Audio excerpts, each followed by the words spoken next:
শ্রেষ্ঠ বলেছেন, তুমি যাকে আমার চেয়ে বেশি ভালোবাসবে আমি তাকেই তোমার থেকে দূরে নিয়ে যাব এবং তোমাকে একা করে রাখবো। তিনি আরো বলেছেন, কখনো বলবে না তুমি তাকে ছাড়া বাঁচবে না, তবে তাকে ছাড়া আমি তোমাকে বাঁচাবো এবং পিছনের অনুগত সব আবেগ কুড়িয়ে নিয়ে তোমাকে দিব্যি সামনে নিয়ে যাব। তুমি কি দেখো না, ঋতুরাও বদলে থাকে, ছায়া দেয় যে গাছটা শুকিয়ে গেছে। তোমাদের ধৈর্য হারিয়ে যায়, কিন্তু তোমার শ্রেষ্ঠা ধৈর্যশীল এবং পরম দয়ালু। সেই ঝরে যাওয়া পাতার ঢাল থেকে আবারও সবুজ পাতা গজায়। তুমি দেখো না তোমার শ্রেষ্ঠার নিদর্শন, যে মানুষটাকে তুমি নিজের অংশ ভাবতে সেই মানুষটাও একদিন অচেনা হয়ে যায়, তোমার মন ভেঙে যায়।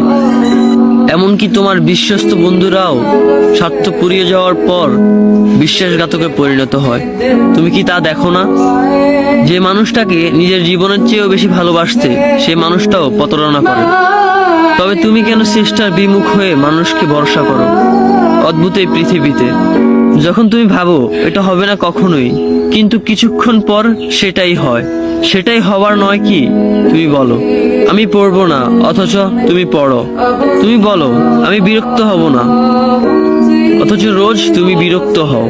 এবং সবচেয়ে বিচিত্র বিষয় হলো তুমি বলতে থাকো আমি মরে গেছি, অথচ তুমি বাঁচো।